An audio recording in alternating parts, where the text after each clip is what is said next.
Durante el tiempo que estuve meditando en este sermón, una de las cosas que se me vino a la mente, y me acordé casualmente de esto, y creo que muchas de las personas que están aquí, que tengan de tal vez 30 y algo de años en adelante, podrán recordar una película, que por cierto es una película cómica, pero que tiene detrás de ello un mensaje que es muy relacionado a lo que vamos a estar viendo el día de hoy. La película tiene por nombre Un príncipe en Nueva York. No sé cuántos de los que están aquí lo han visto.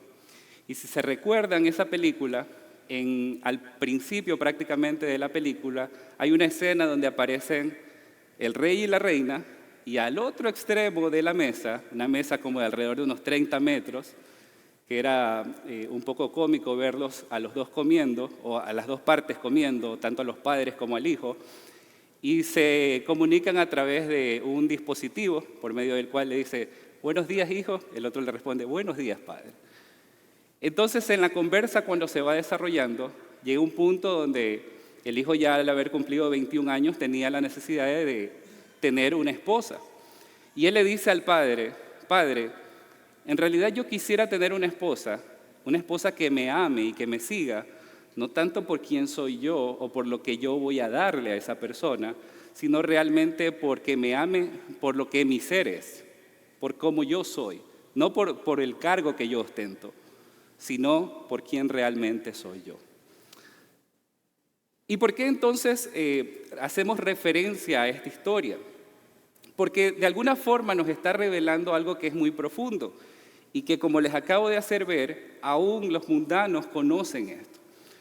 ¿Qué es esta cuestión? Que cuando nosotros queremos saber si una persona realmente está interesado en el ser, es decir, en la persona, es necesario de vez en cuando hacer a un lado todo lo que son los privilegios y los beneficios que da el estar con esa persona y necesario evidenciar qué precio tienes que pagar por estar con esa persona. De hecho, el Señor Jesucristo, cuando vemos a través de los evangelios, en algunas ocasiones llamó la atención a muchos de los que lo seguían. Y solo para ponerles un ejemplo, le voy a leer Juan capítulo 6, versos del 26 y 27. Dice, Jesús les respondió, en verdad les digo que me buscan no porque hayan visto señales, sino porque han comido de los panes y se han saciado.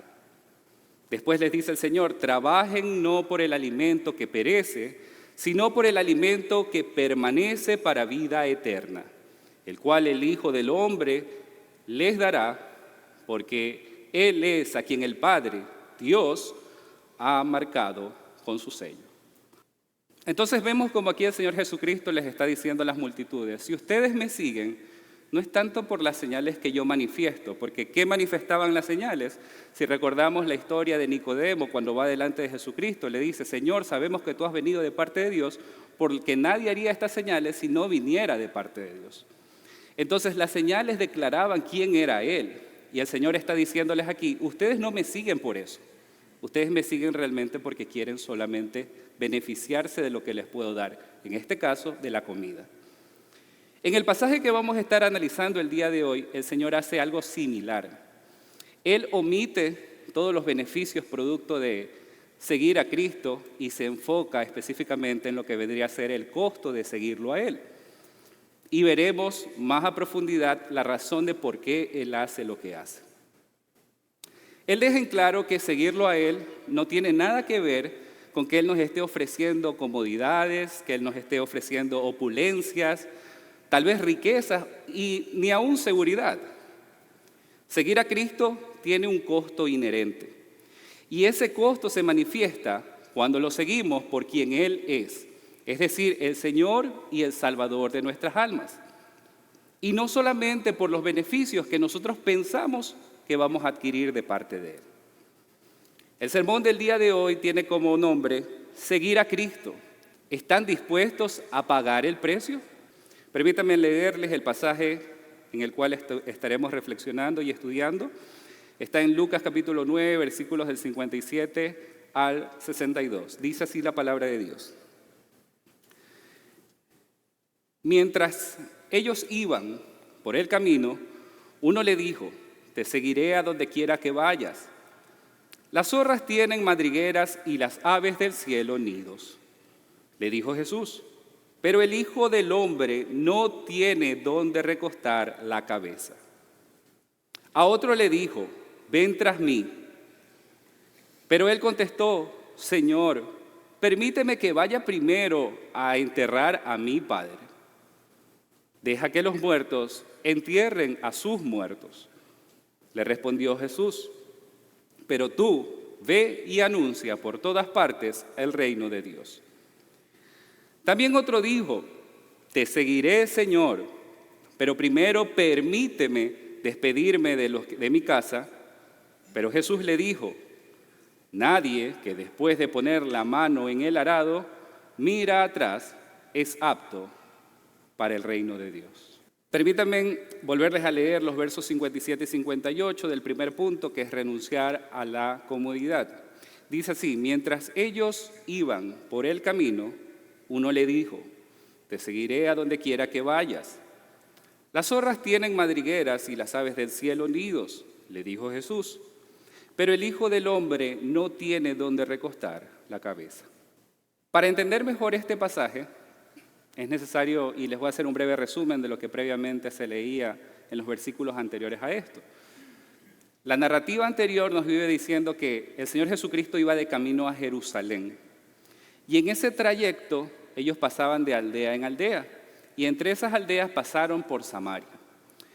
Pero lo interesante de ver es que el Señor Jesucristo, antes de que Él pasara por esos lugares, Él enviaba a sus discípulos a que predicaran primero.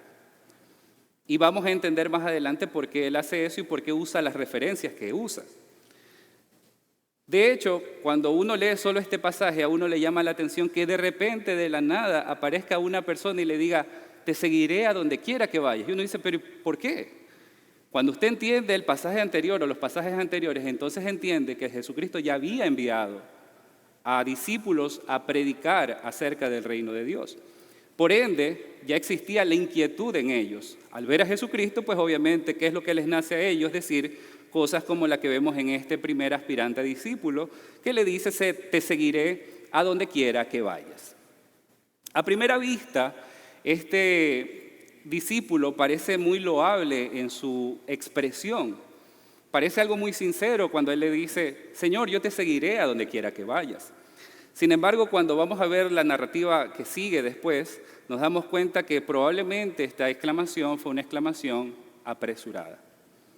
Y esto nos plantea a nosotros la siguiente pregunta, ¿cuántas veces no hemos visto personas que actúan de esta manera?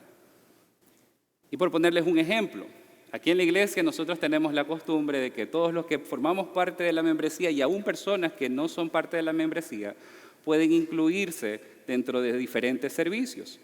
Entonces se limpia, por decir, el auditorio, se limpia los patios de afuera, se limpia el lobby, se limpia los baños, etc. Pero hay muchas personas que cuando se anuncia esto dicen, yo quiero, hermano, yo quiero servir. Y resulta que viene el momento de servir y tal vez lo hacen 1, 2, 3 semanas, tal vez un mes, tal vez unos meses, pero llega un momento donde paran de hacerlo. Y ahí nos damos cuenta que muy probablemente estas personas solamente hicieron una exclamación apresurada sin pensar las implicaciones de lo que después se comprometían a hacer. Pero por otro lado, ¿cuántas veces nosotros mismos no hemos hecho esas exclamaciones apresuradas? Hemos dicho, Señor, sí, yo voy a dar todo por ti. Y hasta cuando cantamos, decir, sí, Señor, yo doy todo por ti. Pero en la práctica no vemos evidenciado eso. Entonces, el Señor confronta a esta afirmación apresurada por medio del versículo 58, donde leemos lo siguiente, dice, las zorras tienen madrigueras y las aves del cielo nidos, le dijo Jesús, pero el Hijo del Hombre no tiene donde recostar la cabeza. Entonces, ¿a qué es lo que apunta el Señor Jesucristo? Y des en cuenta que lo que Él está haciendo. Él está intentando que este hombre medite, reflexione en lo que Él está diciendo. Entonces Él le dice, a ver, tú me dices que me quieres seguir a donde quiera que yo vaya, pero tienes que saber que, por un lado, las zorras tienen las madrigueras, las aves del cielo tienen los nidos donde pueden descansar, pero yo, como el Hijo del Hombre, no tengo donde recostar mi cabeza. Si Él, siendo maestro, vivía de esta forma, pues el otro, siendo discípulo, no podía esperar recibir más que a su maestro. De hecho, el Señor Jesucristo deja eso claro en Mateo capítulo 10, versos del 24 al 25. Ahí Él dice: un discípulo no está por encima del maestro, ni un siervo por encima de su señor. Le basta al discípulo llegar a ser como su maestro y al siervo como su señor. Si al dueño de la casa lo han llamado Beelzebú, ¿cuánto más a los de su casa? Entonces el Señor le está diciendo: a ver, tú quieres seguirme, pero yo voy a ser tu maestro. Y si yo como tu maestro no tengo ni siquiera dónde recostar la cabeza, no pienses que te va a esperar cosas mejores a ti, porque en el mejor de los casos vas a tener lo mismo que yo. Pero esto también nuevamente nos dirige a nosotros una reflexión. Cuando nosotros vivimos nuestras vidas como cristianos, ¿será que estamos actuando tal vez de esta forma en la que no consideramos que nuestro maestro está recibiendo algo tan poco y a veces nosotros queremos recibir tanto? ¿Estamos nosotros por encima de nuestro maestro para querer recibir más de lo que Cristo recibió cuando estaba en este mundo? Pues se las dejo para que mediten y para que vean realmente dónde está su corazón en cuanto a esos asuntos. Siempre nos gusta a nosotros hablar acerca de las bendiciones del Señor, de todo lo lindo que el Señor nos trata, y amén a eso. Pero pocas veces estamos dispuestos a ser confrontados tras lo que implicaría el costo de seguir realmente al Señor Jesucristo. Es fácil decir: sí, yo quiero las bendiciones del Señor, yo quiero la protección, yo quiero la salud que Él me puede dar, la provisión que Él me da, pero ¿están dispuestos realmente a exponerse, por ejemplo, a este tipo de incomodidades que el Señor dice? Entonces este pasaje nos permite entender que seguir a Jesucristo no es un tema de modas, no es un tema de pensar que va a ser un camino de rosas donde todo va a ser comodidades y lujos. Seguir a Cristo implica permanecer en su palabra. Y cuando decimos permanecer en su palabra, no implica solamente en las cosas positivas, sino en todo lo que viene a ser el consejo de nuestro Dios. Si permanecemos realmente en su palabra, entonces seremos verdaderamente sus discípulos.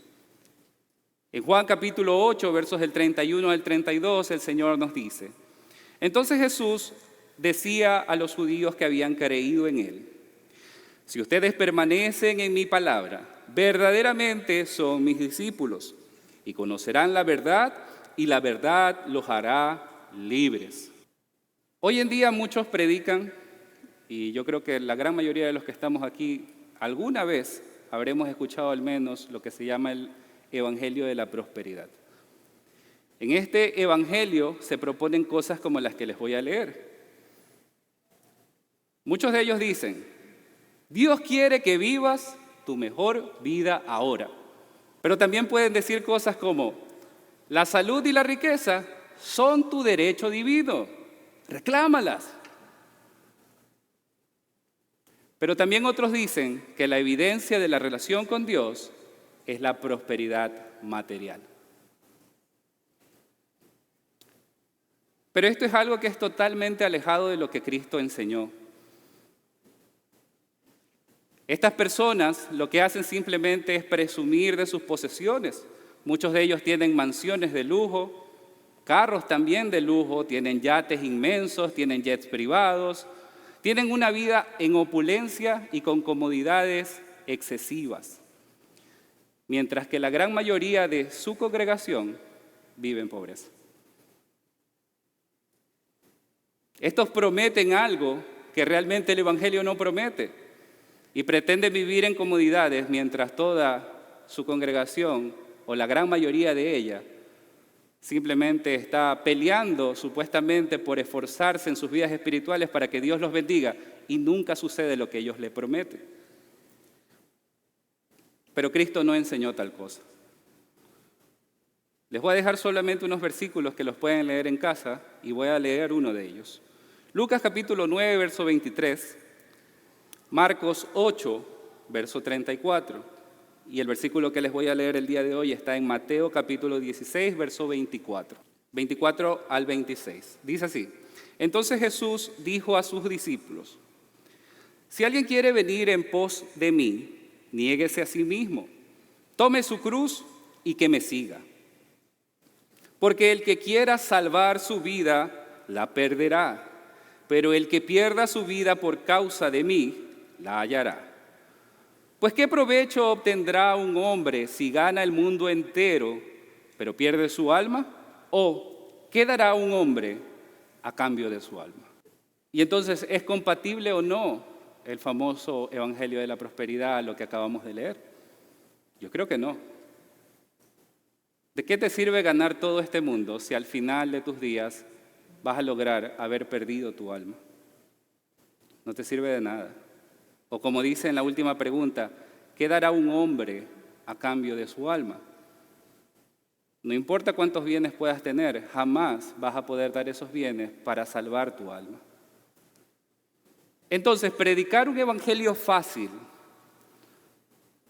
es predicar un evangelio adulterado, un evangelio falso, engañoso y que promete algo que no es real.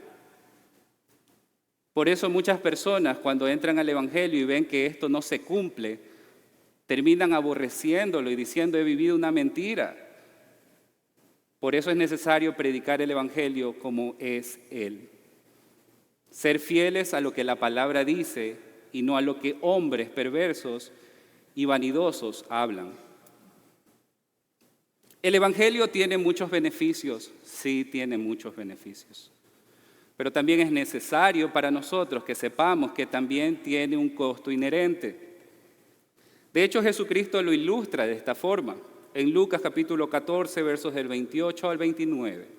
Él nos dice, porque ¿quién de ustedes, deseando edificar una torre, no se sienta primero y calcula el costo para ver si tiene lo suficiente para terminarla? No sea que cuando haya echado los cimientos y no pueda terminar, todos los que lo vean comiencen a burlarse de él. De manera que la incomodidad no debería de ser para nadie que quiera ser un verdadero seguidor de Jesucristo un obstáculo para no seguir a Cristo. Aquel que sigue a Cristo no lo sigue por las comodidades que Él le ofrece o le brinda, sino que lo sigue a pesar de las incomodidades que pueden venir producto de seguir a Cristo. Esto nos lleva al punto 2, donde vamos a ver el tema acerca de cómo priorizarlo sobre nuestras familias. Aquí el Señor en Lucas capítulo 9, del 59 al 60, dice, o se nos relata lo siguiente. Dice, a otro le dijo, ven tras mí. Pero él contestó, Señor, permíteme que vaya primero a enterrar a mi padre. Deja que los muertos entierren a sus muertos, le respondió Jesús. Pero tú ve y anuncia por todas partes el reino de Dios. Entonces aquí vemos a otro aspirante a discípulo. A diferencia del primero que fue impulsivo y le dijo, te seguiré a donde quiera que vayas, el de acá le dice, más bien no le dice nada, sino el Señor Jesucristo es quien le da la primera palabra y le dice, ven tras mí. Pero en este caso nosotros vamos a ver, por el contexto, que aparentemente este hombre le da prioridad a su padre más que a Cristo. Porque le dice, Señor, permíteme que vaya primero a enterrar a mi padre. Esta frase, según muchos estudiosos, dicen que podría implicar no necesariamente que este hombre recién acababa de perder a su padre y que lo iba a enterrar, sino que muy probablemente la expresión apunta más bien a que él iba a regresar con su padre, a esperar que éste muera y después iba a seguir a Jesucristo. Y hagamos cuentas, hermanos, el ministerio de Cristo tuvo 3 años. Imagínense si ese hombre regresaba y su padre vivía 10 años. Nunca lo iba a seguir. Realmente en la práctica eso no se iba a dar. Entonces esto nos muestra que para el caso de este aspirante, su intención era que él primero quería vivir su vida con su padre, más que seguir realmente a Jesucristo.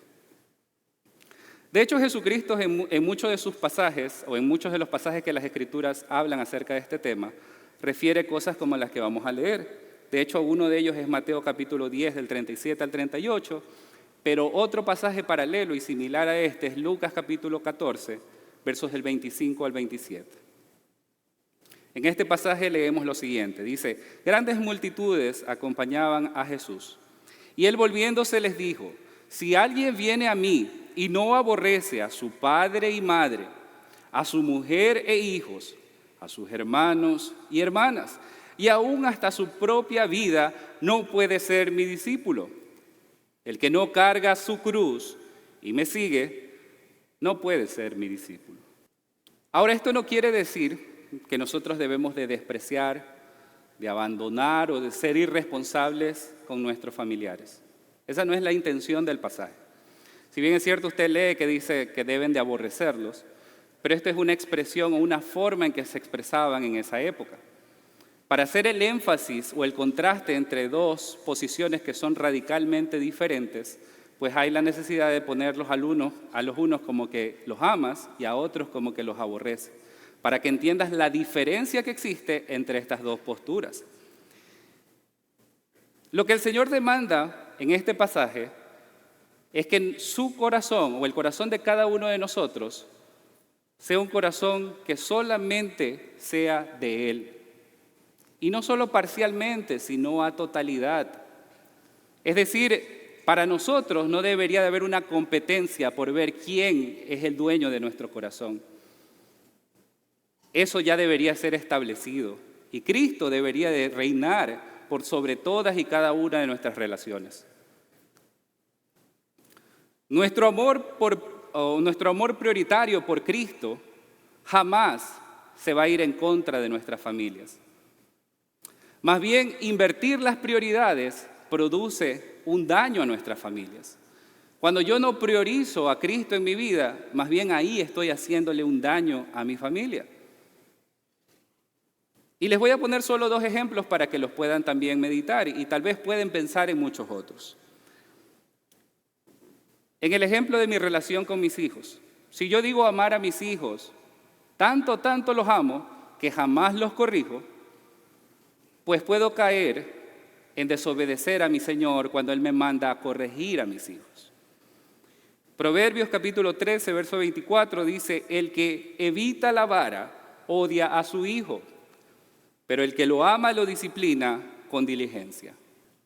Por otro lado, con respecto a mi relación con mi esposa, si nuevamente en el ejemplo yo amo tanto a mi esposa que le tolero todas las cosas que puedan pasar en su vida y jamás la ayudo a ella a santificarse en su día a día, estoy priorizándola a ella por encima de lo que Dios ya me ha dado como orden. Dios me ha dado un mandamiento, Dios me ha dado instrucciones de cómo yo debo de tratar a mi esposa. Esto no implica que yo le voy a ser un grosero, porque la palabra nos manda a no ser ásperos con ella, pero implica también que yo tengo que tratar de santificarla, de ayudarla a crecer espiritualmente.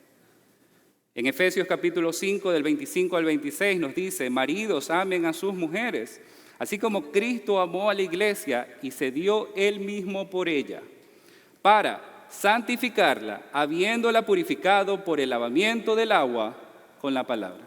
Entonces, marido, y un paréntesis, ¿estás santificando la vida de tu esposa? ¿O estás priorizando tal vez otros aspectos de tu vida antes que hacer la obra que Dios te ha encomendado hacer como esposo?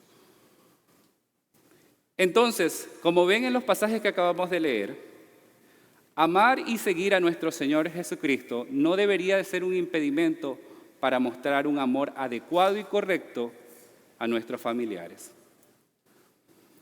Más bien, amar a Cristo y seguirlo a Él nos hace mejores padres, mejores hijos, mejores esposos o esposas. Mejora todas nuestras relaciones porque nosotros aplicamos el consejo divino a nuestras vidas. Y entonces ahí nuestras relaciones van a ir de mal en mejor, no al revés, no de bien a peor, sino de lo mal que puede haber iniciado a un estado mucho mejor. Por esto, Jesucristo le responde a este aspirante en el versículo 60, dice: deja que los muertos entierren a sus muertos. Le respondió Jesús: pero tú ve y anuncia por todas partes el reino de Dios. Cristo lo llama a este aspirante a dejar que los muertos entierren a sus muertos. Cuando aquí habla de muertos, está refiriéndose a los muertos espirituales. Si leemos en Juan capítulo 5, del 24 al 25, el Señor decía: en verdad les digo que el que oye mi palabra y cree al que me envió, tiene vida eterna. Y no viene a condenación, sino que ha pasado de muerte a vida. En verdad les digo que viene la hora, y ahora es, cuando los muertos oirán la voz del Hijo de Dios, y los que oigan vivirán. Entonces, la visión de Cristo, es decir, deja que los muertos, es decir, aquellos que no tienen vida espiritual, entierren a sus muertos. Podríamos parafrasearlo de esta forma. Cristo pudo haber querido decir algo como esto: deja que los que no tienen vida espiritual se ocupen de los asuntos terrenales. Tú has recibido un llamado más alto a anunciar el Evangelio de Dios. Entonces, en contraste a hacer estas cosas terrenales, aquí lo que Cristo está apuntándole a él, es decir, deja esas cosas terrenales y dedícate a anunciar el Evangelio del reino de Dios. ¿Qué sería anunciar el Evangelio del reino de Dios sino frutos agradables delante de Dios? Fruto de lo que sería la obediencia de una persona que ha entendido el Evangelio y quiere agradar a su Señor. Estos frutos agradables, a su vez, prueban que aquellos que son aspirantes a discípulos verdaderamente son discípulos de Cristo. En Juan capítulo 15, verso 8 dice: en esto es glorificado mi Padre, en que den mucho fruto y así prueben que son mis discípulos. Entonces podemos concluir en esta parte que ni siquiera nuestros padres, nuestras madres, nuestros hermanos, hermanas, hijos o hijas o demás familiares deberían de interponerse a nuestro correcto y adecuado servicio a nuestro Señor. Y en tercer lugar vamos a ver los versos del 61 al 62. Responder sin excusas y sin mirar atrás. Leamos lo que dice esos versos. Dice: también otro dijo: te seguiré, Señor, pero primero permíteme despedirme de los de mi casa. Pero Jesús le dijo: nadie que después de poner la mano en el arado mira atrás es apto para el reino de Dios. Finalmente, en esta narración aparece un tercer aspirante a discípulo. Este hombre, como habíamos leído, le dice: Señor, te seguiré, pero le da una condicionante. Le dice: Señor, primero permíteme que yo vaya a los de mi casa, me despida de ellos y después yo te voy a seguir. A simple vista esto parecería una declaración muy inocente, pero por lo que más adelante el Señor les va a decir, aparentemente hay una especie de un corazón que todavía no se ha decidido. Un corazón que está dividido en cuanto a su voluntad y sus prioridades. Y aquí podríamos elucubrar y decir que existen varias posibilidades. ¿Qué pudo haber pasado? Tal vez esta persona lo único que quería hacer era tener una excusa para irse y de ahí se desaparecía. Nunca más volvía delante del Señor. O tal vez él iba a regresar y al momento en que sus familiares lo veían, le hubieran dicho: ¿sabes qué? No te vayas, le hubieran llorado, besado, abrazado, y tal vez lo persuadían de no regresar a seguir a Cristo. Pero independientemente de cuál haya sido la razón por la cual el Señor hace lo que hace, Jesucristo, que conocía los pensamientos e intenciones del corazón, sabía cuál era la mejor respuesta a esto que le había propuesto este aspirante a discípulo. Jesucristo le dice: nadie que después de poner la mano en el arado mira atrás es apto para el reino de Dios. Aquí en esta porción vemos que el Señor Jesucristo habla acerca de una persona que pone sus manos en el arado. Para entender mejor esta expresión es necesario que entendamos cuál era el contexto de esa época. Recuerden que en esa época muchos de los que estaban ahí eran agricultores y tenían este oficio de estar en el arado. Entonces, para estar en el arado tú tenías que coger el arado con fuerza, pero a su vez debías de estar siempre con tu cuerpo hacia adelante, porque en el momento en que lo girabas, podías correr el riesgo de que eso no vaya recto, sino que comience a desviarse. Aquí la expresión mirar atrás, según muchos comentaristas, indican que en la estructura del griego lo que quiere comunicar no es tanto una mirada hacia atrás de unos segundos y regresar otra vez a ver, sino implica mirar atrás y quedarse mirando atrás por un tiempo prolongado. Entonces no era simplemente estar ahí y de repente mirar atrás y volver, sino que más bien era una mirada atrás que permanecía viendo atrás. Esto es más o menos como que yo puedo estar en mi carro manejando y a veces para girar de carril, ¿qué es lo que hace uno? Mira a un lado, pero lo haces en cuestión de 1 o 2 segundos máximo y vuelves otra vez tu mirada hacia adelante. ¿Qué pasaría si yo andando en mi carro y manejando regreso a ver hacia atrás y me quedo ahí 1 o 2 minutos? Lo más probable es que va a haber un accidente. De la misma forma, entonces el Señor aquí lo que le está diciendo, si tú pones las manos en el arado, no puedes regresar a ver atrás. No puedes estar anhelando volver al pasado, a tus malas andanzas anteriores, porque vas a producir después que esa cosecha se malogre. Y es lo mismo que sucede en la vida espiritual o en el aspecto espiritual. Ustedes habrán visto muchas personas que profesaron por un tiempo ser cristianos, pero que después de un tiempo se volvieron atrás. Y producto del testimonio de estas personas, existen muchos otros que dicen, yo para ser como esa persona, para eso no soy cristiano. Entonces, lejos de impactar positivamente con sus vidas por el testimonio del Evangelio de Cristo a otras personas, malogran la cosecha y no permiten que muchos otros puedan llegar a los pies de Cristo producto de su mal testimonio. Entonces el Señor le está requiriendo a esta persona fidelidad para mirar siempre hacia adelante.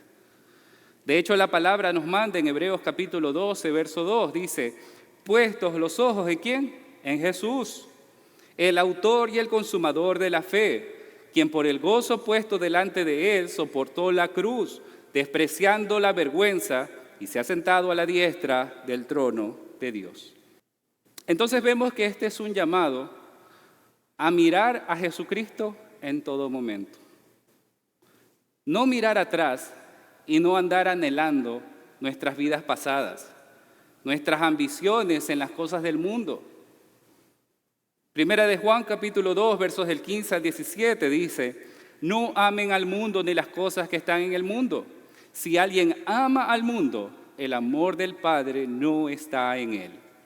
Porque todo lo que hay en el mundo, la pasión de la carne, la pasión de los ojos y la arrogancia de la vida, no provienen del Padre, sino del mundo.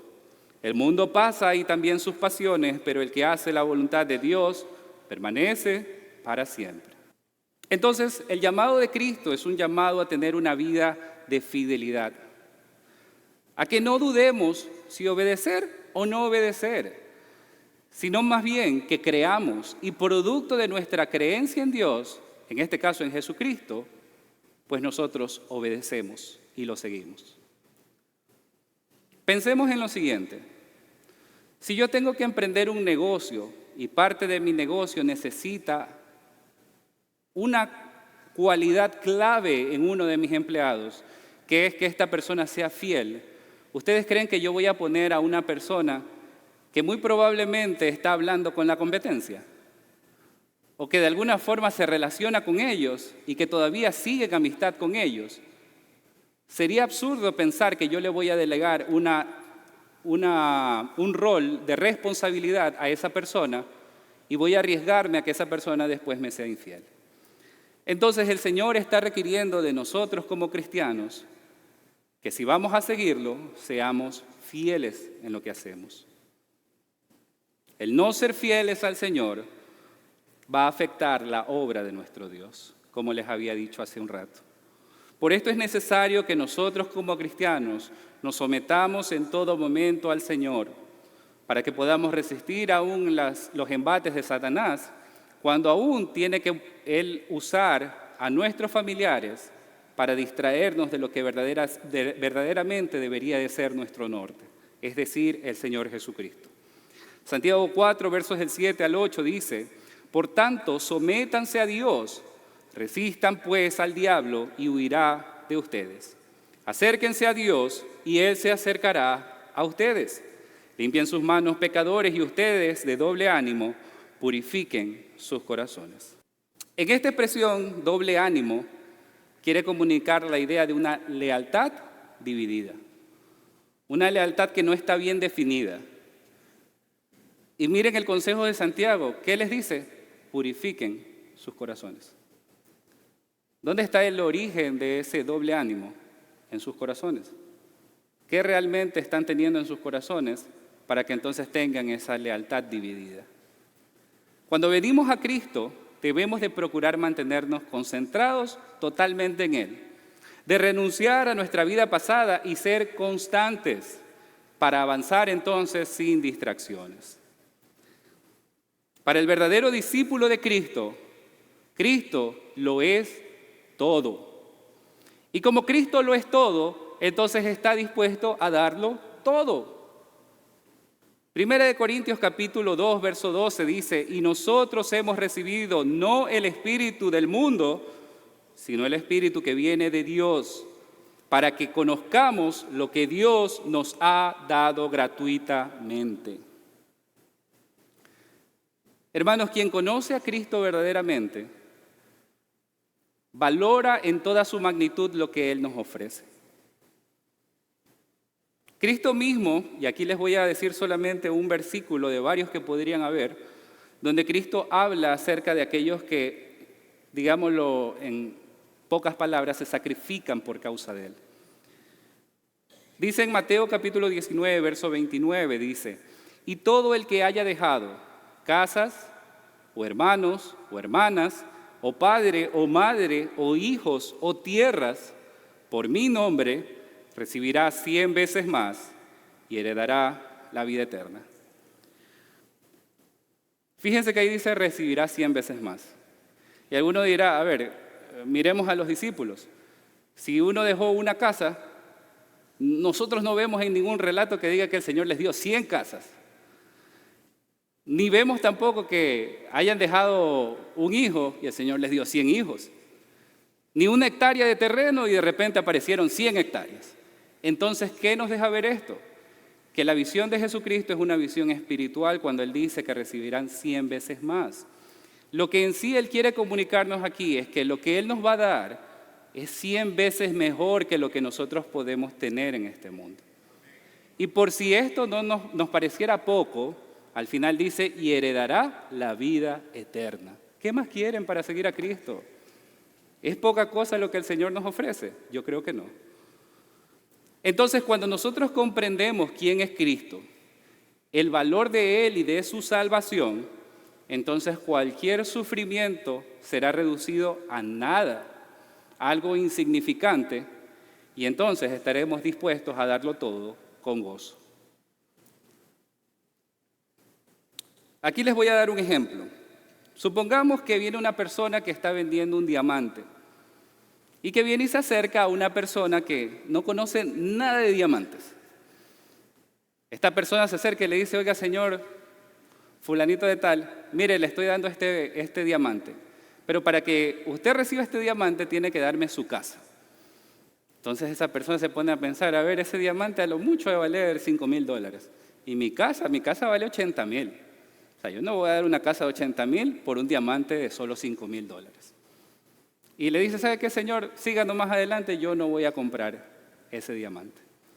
Pero después viene otro, al que se le ofrece también el mismo diamante, pero este otro conoce cómo evaluar un diamante. Y se da cuenta que ese diamante seguramente vale millones de dólares. ¿Creen ustedes que este hombre dejará pasar la oferta? Ciertamente que no. Este hombre dará no solo su casa, sino todas sus posesiones para obtener ese diamante. De la misma forma, cuando nosotros entendemos el valor de Cristo como nuestra perla preciosa, como lo más precioso que tenemos en nuestras vidas, estaremos en la disposición de dejarlo todo por causa de Él, porque entendemos quién es Él. En resumen de todo lo que hemos visto, Alguien podrá decir, bueno hermano, eso significa que después de la prédica yo tengo que ir a dejar a mis padres, dejar a mi esposa, dejar mis posesiones y quedarme prácticamente en la calle predicando el Evangelio. No malentienda, hermano. Por eso es que he tratado de traerle varios pasajes para que entiendan todo el contexto del consejo de la palabra. Noten que el pasaje tiene como el propósito de hacernos reflexionar acerca de dónde está nuestro corazón. Porque si se dan cuenta, ni siquiera da el desenlace de cada una de las historias. Solamente lo deja planteado. Mira, le dijeron esto al Señor respondió esto y no dice qué pasó con esa persona. Entonces esto plantea que el Señor siempre apunta a nuestro corazón. Como les decía hace un ratito, en Santiago decía, aquellos que son de doble ánimo, ¿qué tienen que hacer? Purificar sus corazones. Entonces, lo que el Señor realmente quiere decirnos por medio de este pasaje es que Él quiere ayudarnos a reflexionar dónde está verdaderamente nuestro tesoro. En Lucas capítulo 12, verso 34 dice, porque donde está el tesoro de ustedes, allí también estará su corazón. Si tú has hecho de la comodidad de tu padre, tu madre o algún familiar o alguna otra persona o cosa, tu Señor, entonces no puedes seguir a Cristo. No puedes ser discípulo de Cristo, porque Él no puede compartir su gloria con nadie. Él no comparte lo que es suyo con otras personas. Nuestro corazón tiene que ser totalmente de Él. Y después sí podemos hacer lo que queramos con otros aspectos de nuestra vida cuando estamos sujetos a lo que es nuestro Señor. Por poner un ejemplo, Lucas capítulo 16, verso 13 dice, ningún siervo puede servir a dos señores, porque o aborrecerá a uno y amará al otro, o se apegará a uno y despreciará al otro. No pueden servir a Dios y a las riquezas. Y cambian riqueza por cualquier otra cosa. No pueden servir a Dios o a su esposa. No pueden servir a Dios o a sus hijos. No pueden servir a Dios o sus comodidades. No pueden servir a Dios o a su trabajo. Hay un solo Señor, no varios señores. Entonces, hermanos, eso implica que si yo estoy en mi relación con mi esposa, primero es Dios y después nosotros. En mi relación con mis hijos, primero es Dios y después son mis hijos. En mi relación con mi trabajo, primero es Dios y después es mi trabajo. Y así aplica para todas las áreas de nuestra vida. Primero es Dios y después lo que tenga que venir. Veamos entonces ciertas aplicaciones acerca de lo que acabamos de ver. Y les tengo 4 aplicaciones para los hermanos y una para aquellos que todavía no se han decidido. En primer lugar, no dejes que la comodidad o la incomodidad te robe la obediencia a tu Señor. Y aquí les doy un ejemplo. Ayer fue el ayuno. Y muchos de los que hoy están aquí no estuvieron presentes ayer. Y no es una cuestión de ser legalistas, ni de decir, a ver, ustedes se van a ir al infierno porque no fueron al ayuno. No es esa la idea. La idea es hacerles ver dónde está su corazón. Si su corazón está en el Señor, harán todo lo posible por estar. Obviamente hay excepciones, obviamente hay casos excepcionales, pero si nuestro corazón realmente está buscando a Dios, vamos a hacer todo lo posible por estar donde está el pueblo de Dios, donde se adora a Cristo, donde se lo sirve a Él. Ahí vamos a querer estar.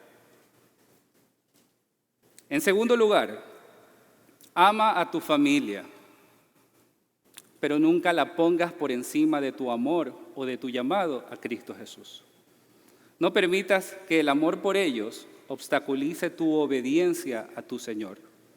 Recuerden lo que les había dicho. Primero es Dios, después es mi familia. Si Dios es primero, ténganlo por seguro que mi familia va a estar bien, porque lo que el Señor nos manda es lo mejor. En tercer lugar, no busquen excusas. Obedezcan a Dios y dejen de andar vacilando en cuanto a mirar atrás y a regresar a sus malas andanzas. Enderezcan su vereda. Miren a Cristo. En cuarto lugar, hermanos, para todos aquellos que predican, los felicito por predicar. Pero jamás olviden que la predicación tiene que también tener esta contraparte. Hay beneficios de servir a Cristo, hay innumerables beneficios.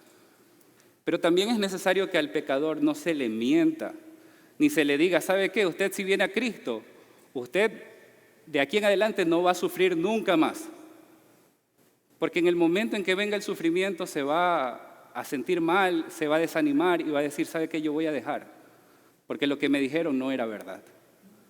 Seguir a Cristo sí tiene implicaciones, sí tiene cosas que cuestan, que no son fáciles, pero que son necesarias cuando nosotros entendemos el valor de Cristo. Y finalmente, para aquellos que no conocen a Cristo. Para mí es una pena realmente que existan tantas personas que vienen vez tras vez a la iglesia, se exponen al Evangelio y nunca hacen nada al respecto. Solo dicen, es que a mí me gustan las prédicas, son bonitas, me entretengo, me siento bien. Sí, pero ¿cuándo te comprometes? Ser un cristiano no implica estar sentado en una banca sin hacer nada. Ser cristiano no es solo escuchar prédicas bonitas. Ser cristiano significa seguir al Cristo, ser un verdadero discípulo, llevar fruto, como les decía en uno de los versículos que acabamos de leer. Es necesario que ustedes definan de una vez por todas si van a seguir a Cristo y dejen de andar con sus ánimos divididos. No, hoy día voy a la iglesia, la próxima semana me voy al estadio.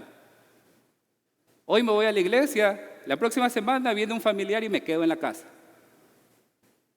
Decídense, o siguen a Cristo o siguen sus propias concupiscencias. Pero no pueden tener dos señores. Pero si deseas seguir a Cristo, reflexiona. Seguir a Cristo no implica estar viviendo una vida con comodidades. El Señor no te está prometiendo en ningún momento que vas a tener comodidades, que vas a tener facilidades, que todos te van a amar y que todos te van a querer porque eres cristiano. Lo más probable es que muchos te vayan a aborrecer. Si tú quieres seguir a Cristo, entiende que seguir a Cristo lo cuesta todo.